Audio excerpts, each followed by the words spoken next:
Hi, Sarah. Thank you for joining me on the Curious Neuron podcast. Hi, Cindy. Bonjour. Bonjour. Salut. Oui. Most of our audience is English, thank goodness. But yes, it's great to know that you speak French as well. As we were having a little chat before, and I said this is not the conventional podcast episode here, but I am known to have these uncomfortable conversations, and we're going to have one today. But you know, it marked me when I heard your conversation on the Man in a podcast, and you said that girls enter the sex industry around 12 to 13 years of age.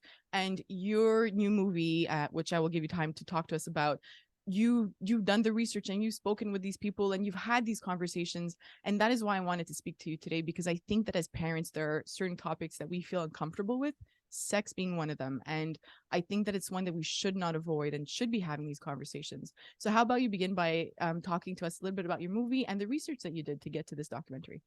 Yeah, well, first of all, thank you for that introduction. And I think you're reminding me that these topics are more intertwined than we may realize, right? Actually, both my parents are clinicians. I grew up with two doctors for parents who were very focused on the research. And actually, my mom had 3 kids, just like you. And, being a mom and being a scientist or being a researcher, these are inextricably linked. To me, parenting and how we live as a society, they go hand in hand. And so anything that we are willing to talk about in our film and in our culture, we also, I'm just so grateful that you're bringing this together.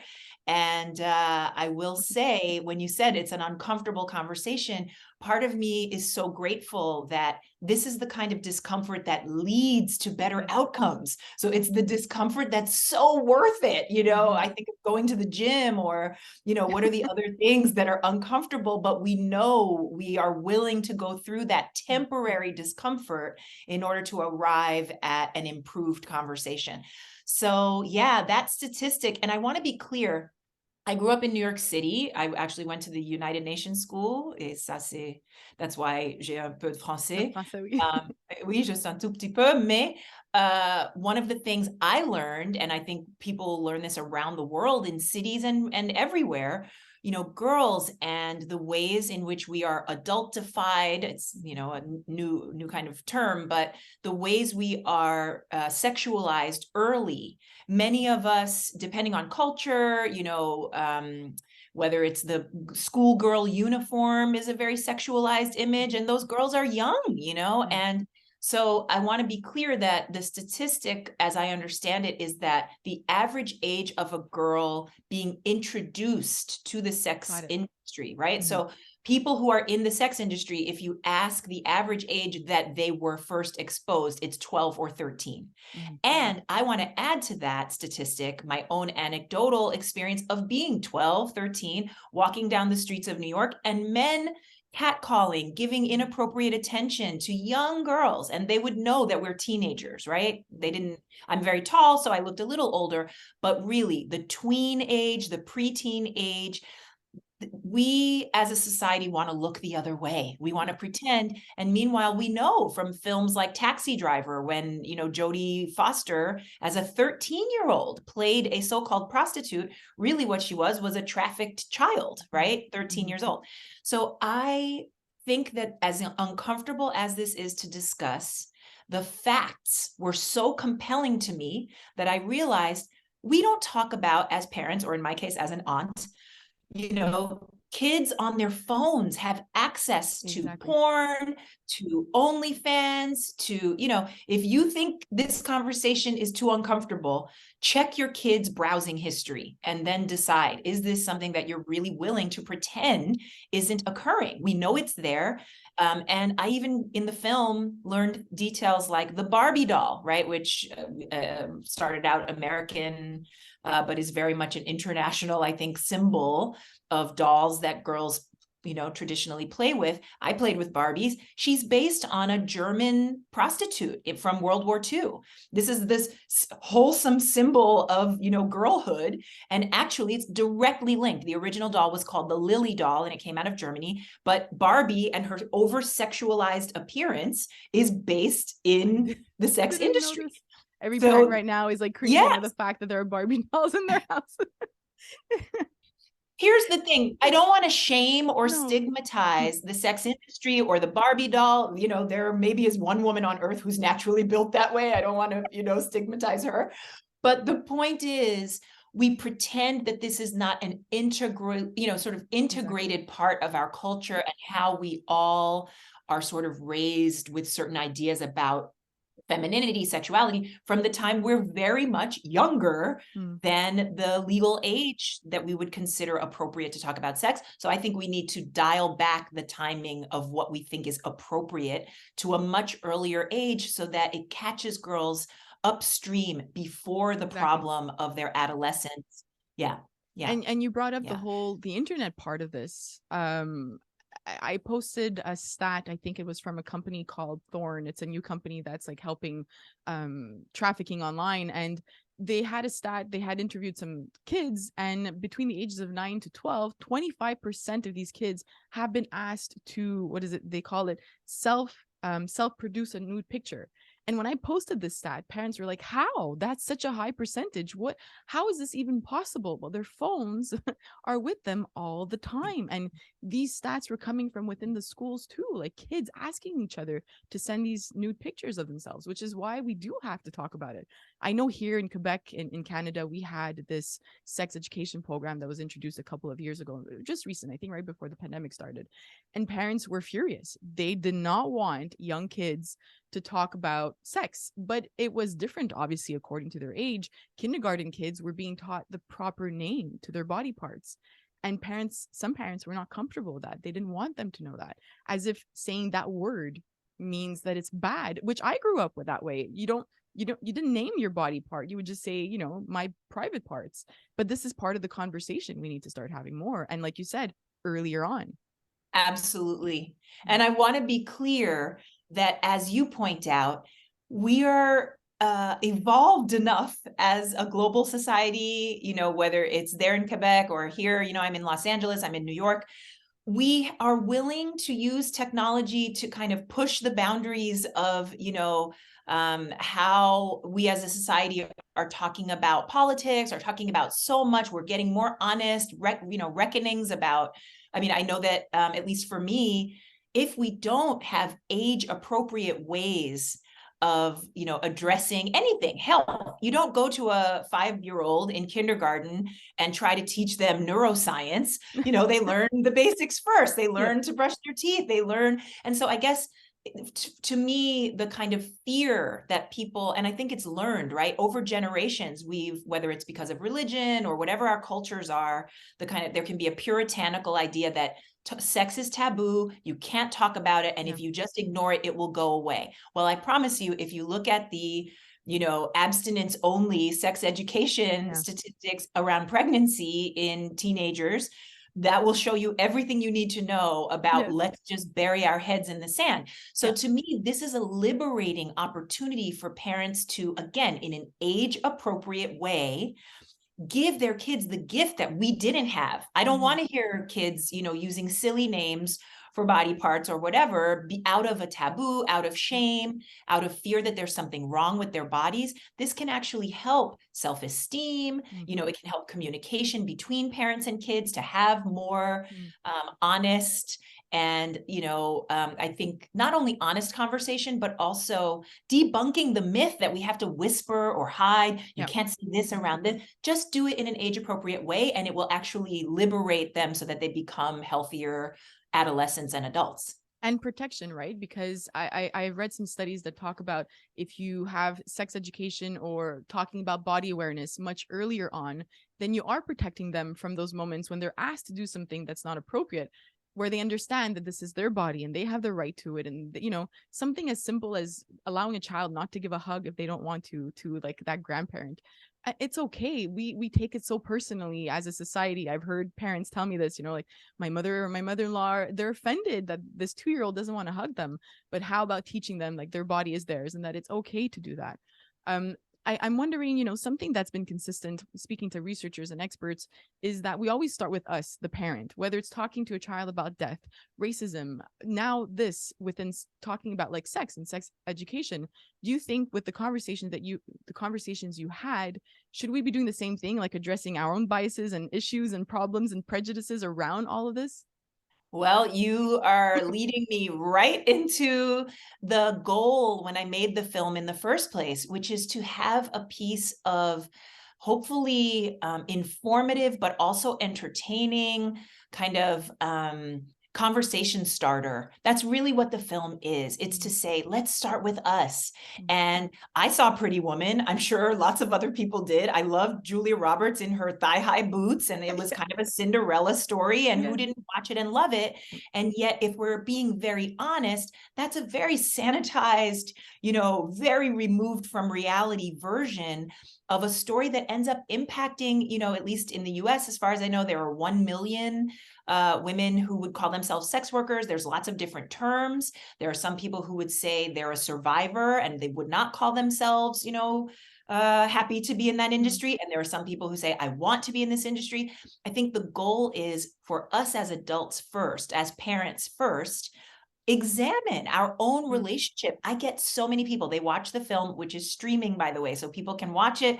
I've been joking that it'll make a very interesting holiday present, maybe different than socks, but it's cheaper than socks, and hopefully even more practical, because I've had people tell me, I decided to watch the film with my 13-year-old. First, I watched it, and then I realized I should sit down with her and watch this. She's old enough to have access, as we were saying, to, everything that's on the phone.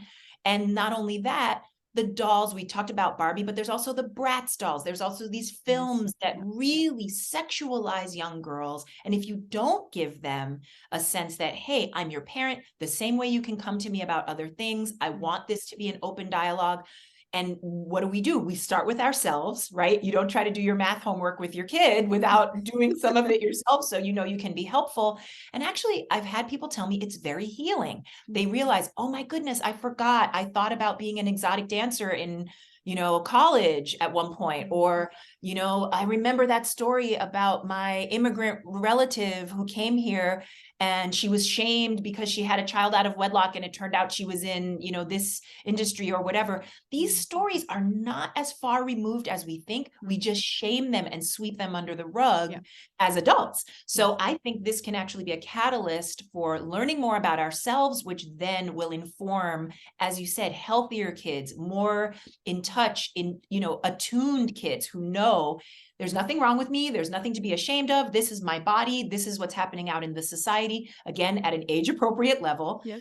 But the same way we teach stranger danger, we used to teach when I was a kid, learning that it's really about making sure our kids are equipped. It's not about, creating taboos or stigma or upsetting grandma or the aunt or the uncle who's like, why won't the kid hug me? Actually, maybe the uncle or the aunt gets to say, wow, I never thought about how I was sort of forced to hug my relatives, back in the ancient times. Yes. And who would I be if I had learned, bodily autonomy back then? So I love hearing different generations coming at this from a place of, open questioning, hopefully compassion, and not shaming each other, and just saying, okay, we're willing, just like with racism, to admit here are these things we haven't been willing to engage with in the past. Let's do it now. We're ready.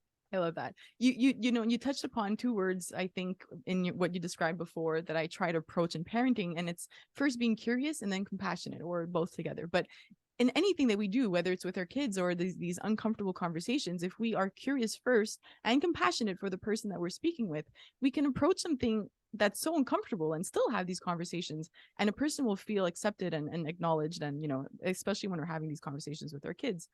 There was a study that I was looking, and for those of you listening, I will put the link, as always, to this research study in the show notes for this podcast episode.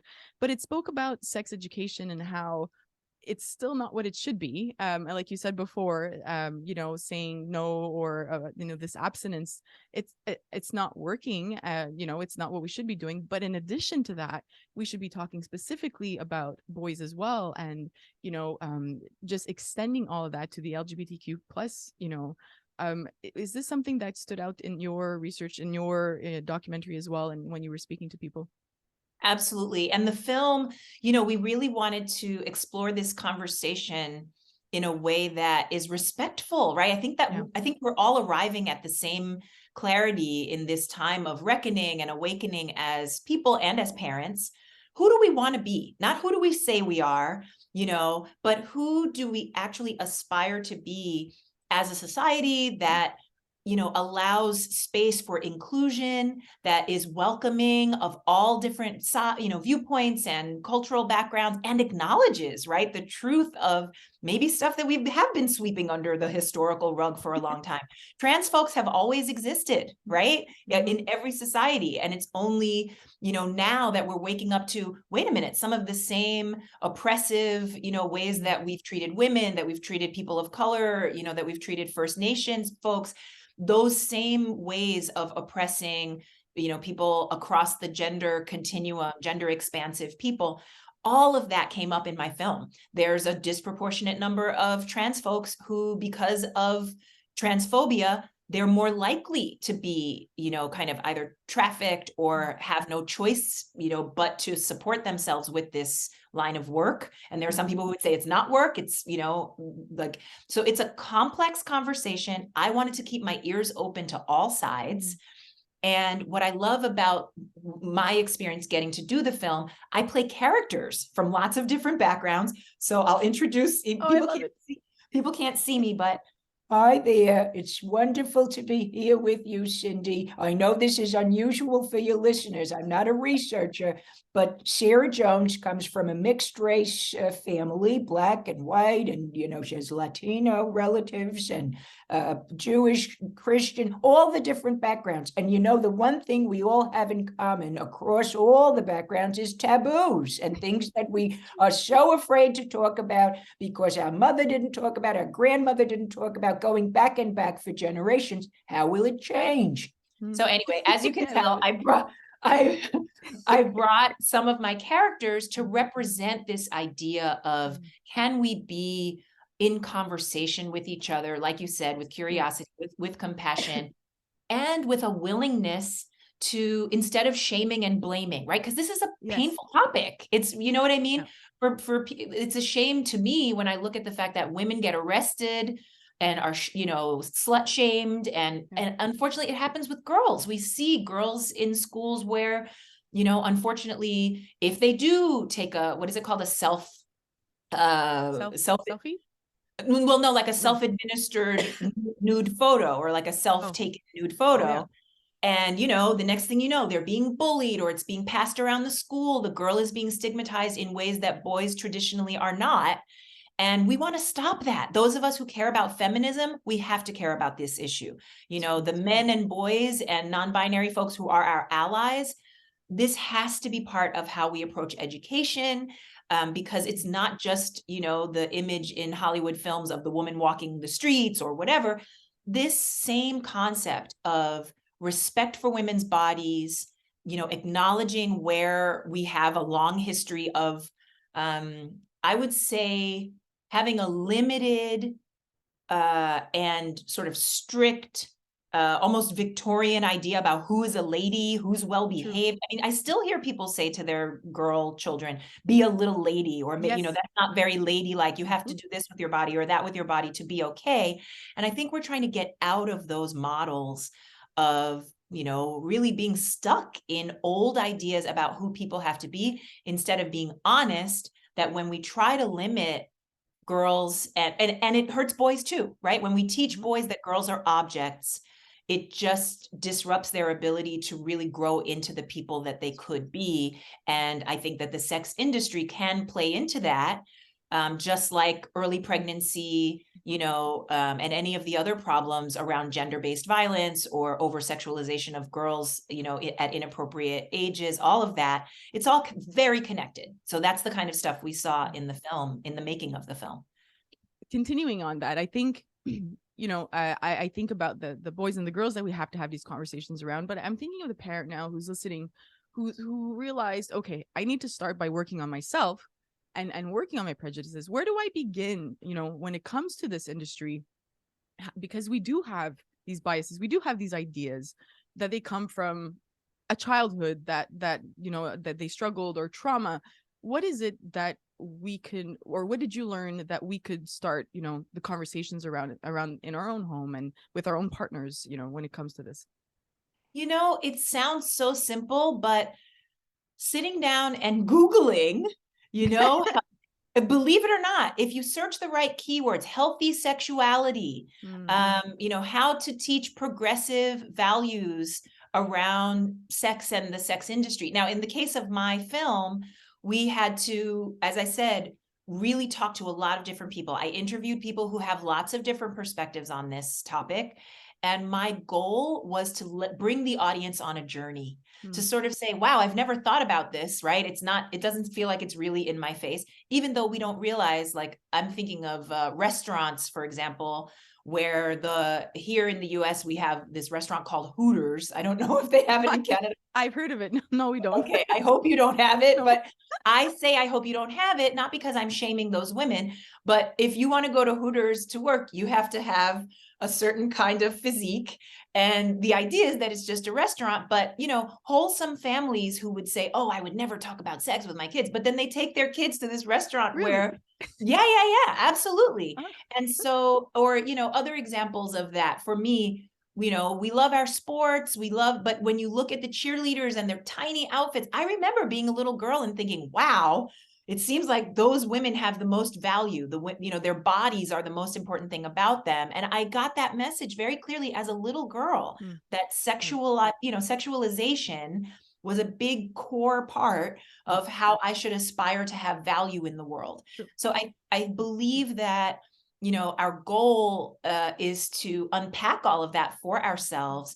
And so in researching, you might search, you know, just sit down with your partner or by yourself and, you know, just say, you know, where do I begin with the conversation about healthy sexuality for adolescents? And I have my own thoughts about, you know, really smart people who have been examining and thinking about these questions in a you know, really progressive way. And I think that everyone will find their own kind of comfort level. Here's one organization that I think is really one piece of content that was generated called The Life Story that people can Google, and it looks at people in the life and asks them, what was your experience? You know, how would you help people start to educate themselves? And then there's another organization that I love in part because we often think of this as a women's issue, but it's really an all gender issue. And there's an organization called A Call to Men. A Call to Men. It was actually founded by, and you may be familiar with them if you're familiar with the Man Enough podcast, because they're very much aligned in terms of we have to get men into the conversation about healthy masculinity in order to address gender issues, right? Exactly. For women and girls and across the gender spectrum. So I think those are two that come to mind. But as people research, basically, I feel like we'll be guided. You get to start to ask yourself, well, if I had all the choices in the world, you know, what would I choose? What would I want for my kids' lives? And do we live in a society that creates opportunity and choice for everyone equally? Probably not. And so if we know that those inequalities exist, that can help us to say, all right, let me look at a social justice lens around, you know, the sex industry. Who makes the money? We know that men largely make the money. Men are largely doing the buying. It starts to make more sense and help us you know, establish our values. Yeah. And I love that you brought up the masculinity part, because that is something, you know, we mentioned before about the being a lady and saying that to young girls, but the opposite is with our boys too. We tend to tell them, like, you know, buck up and stop crying, don't be a baby. And I'm still seeing it. I about 2 summers ago, I have 2 boys and a girl, and they were playing in the little on the street next to my house. And there was a father whose daughter came and shared her doll with my sons. And he's like, no, they're boys. They don't play with dolls. Come here. And I was like, really? Still in this day? Like, it's still happening, you know? And my boys are confused because they play with anything. And it's part, I post about this, but I say that toys don't have a gender. Toys are toys. All kids will play with anything that brings them joy and happiness. And we have to stop doing that. So it's almost as if we're talking about like sex and sex education, but it starts young, and it's not about sex education when you're young. It's the gender conversation. It's allowing them to be who they are, expressing their emotions. And that's the conversation. That's where it all begins. Well, actually with us, when we have a child and we become parents, doing the research, as you said, is really important. And then kind of making sure that we create a home that is safe for our kids to express themselves and safe for us to have these conversations, because maybe people aren't having it enough outside our home, but let's at least make that home that safe space. I love that. And I think what you're also pointing to is we get to look at our own history, right? And we're coming back to that point. Where did that father learn? Oh my goodness, he probably didn't want to offend you. He might be afraid that you would think there's something wrong with him as a parent, that his, that dolls were coming into contact with your boys, God forbid, right? And so we get to look at, okay, all of us are trying to operate out of the best framework that we can. We're trying to be the best parent that we can. He wasn't trying to harm, your boys by saying, oh my goodness, no dolls for them. He's doing the best he can. And so how do we, one of the things A Call to Men and many organizations talk about is, instead of calling people out, call them in. Is there an opportunity to have a friendly conversation with that dad without hitting him over the head with it, but saying, actually, my boys play with everything. They love whatever you put in front of them, dolls, dinosaurs, it's all great. And I think the other piece for that is men getting to look without shaming themselves or feeling judged or criticized at all the messages they've been taught. We send them so many messages that have now gotten, and I'm not taking them off the hook. Obviously, gender-based violence and the stuff that we see that we're trying to stop in girls and boys, we need men to do that work of stopping the violence and the toxic masculinity. But I hear how often, a little boy will be told, oh, you're going to be a little lady killer when you grow up. Oh, you're going to attack, you're going to really, the girls are going to, run after you. And we're sending this message where we would never say to a little girl, boy, when you grow up, I hope you have a million boyfriends. It's sort of, I know it's true. It's a double standard. And so we get to acknowledge that we're doing that. We get to not shame and blame ourselves. We're not bad people. We're just doing what we've been taught. And then we get to go through the temporary discomfort of doing the work to become more conscious of those biases and those, old traditional things that we want to leave in the past. But I love the idea of, we don't even know what, orientation that little boy is yet. He might like boys at some point. And how can we allow the space, as you said, for our kids to be who they are and express themselves as they are? Whenever we get scared, we get to look inward instead of worrying, oh my goodness, my kid is the problem. Let's look inward at our own stuff. So in some ways, I think the best sex education for parents is to start with therapy for ourselves. It's true, and it's hard. And everything I talk about with regards to parenting, emotions, everything falls back to working on ourselves, and that's the hard part. And that's, I know a lot of parents that are working on themselves in the that are part of this Curious Neuron community, but it's not easy work. And then I know that sometimes they butt heads with their partners. One might want to do the work, one might not even have the insight that they need to start the work because they're perfect. So why begin it, right? Like, that's the conversations that parents are having. But I think what you just said is so important for the upcoming holidays that are coming up. Parents will, and I know because they've told me this, where they meet their grandparents or aunts and uncles that have that maybe don't follow the same things that we do within our home, and it starts a lot of arguments. And I know, like, some parents struggle with that. So I think that aspect of inviting them in or having that conversation with them, it doesn't mean they'll accept it. Right. I know that it's going to be an uncomfortable conversation, but I think some of the regrets that I've had in the past when it comes to these types of things is the silence, and silence is wrong. We should not be doing that. So slowly, just saying a little comment like, my kids play with all the toys, my boys play with dolls, and that's okay. You might get a comment from that old grandpa or that the great uncle, but at least you've said something. Is that enough for a start? Do you think that those are the baby steps? Absolutely. And I think, it was what you could say, in some ways we're all recovering. We're all like recovering from a long history of just sort of restricted ideas about who people have to be based on gender. And recovery Rome was not built in a day. We're not going to just, all of a sudden everybody wakes up with like a rainbow flag and an, trans is beautiful hashtags, that's not probably going to happen. But at the same time, here's the beautiful thing. I come from a mixed race family. There was so much racism, but when the kids were born, these mixed race kids, the feeling was a little bit softer. There was a little bit less of that sense of those people over there are bad. It was like, oh, this is my grandchild. Some people are going to still reject that child and be very rigid. But for some people, it takes having your close relatives who you love say something that even if it makes you uncomfortable, it can plant a seed. And I really do believe the holidays, I was joking about this. I was on a television program here in the US, and I said, sit around the table, turn on the movie, and it starts a conversation. It's a comedy, hybrid documentary. We call it an unorthodoc. It's a documentary, but it's unorthodox. And it does offer a way to, instead of, you have to sit there and confront your relatives, turn it on and talk about the issues. And if somebody wants to leave the room or they have to turn it off, I understand, but I'm hearing so many reports of people saying, Sarah, when you did your characters, like I have this character, Bella. Hi, Cindy. It's super amazing to meet you. Hi. I'm not a parent yet myself, but I am super stoked about everything you're talking about, because like, I feel like by the time I'm having kids, like we're not even going to have like the whole gender reveal and like all this stuff that like our parents did.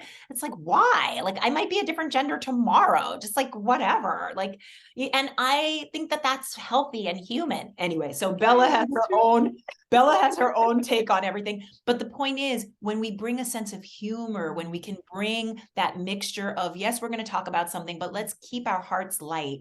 Let's remember that we're a family. We love each other. First and foremost, this is not a political fight. We just want to love our grandkids or our kids the best way we can. And what if having a little conversation that lets it in through entertainment or through something more lighthearted is the way to get there? That's what I'm hoping with this film. That sentence that you just said, if not for us, for our grandkids, for our kids, for our grandkids, for the next generation, we need to have these conversations, these uncomfortable conversations. What a beautiful way to end this conversation, actually, between the two of us. Not that I want to, but I have to thank you for the work that you do and the conversations that you have that will make a difference for our children. I invite everybody to watch Sell by Date. I will have the links to everything that I possibly can in the show notes. Can you tell us where we can stream it and watch it? Please. Yeah, so you can stream it. First of all, I love following you on Instagram. It eliminates the international borders. I don't even need my passport. But and folks can follow me at Yes, I'm Sarah Jones to learn more about the film. But for now, they can get it on Prime Video, Amazon Prime Video, Apple TV, wherever you get your movies. Anywhere that you would stream, it's available in the US and Canada. And I hope people will watch, especially parents. And if you have kids old enough, I'd say as old as 11 or 12 or whoever is old enough to stumble onto certain websites, I encourage families to sit down and watch it together after you've watched it as an adult. Yes. And it'll help you with that conversation that you don't know how to begin. Why not start it this way? A lot of parents use books, and movies to have these conversations. So thank you again. Thanks to everybody who's listening. Please take a moment to rate and review the Curious Neuron podcast and follow us on Instagram as well. We will see you next week. Bye.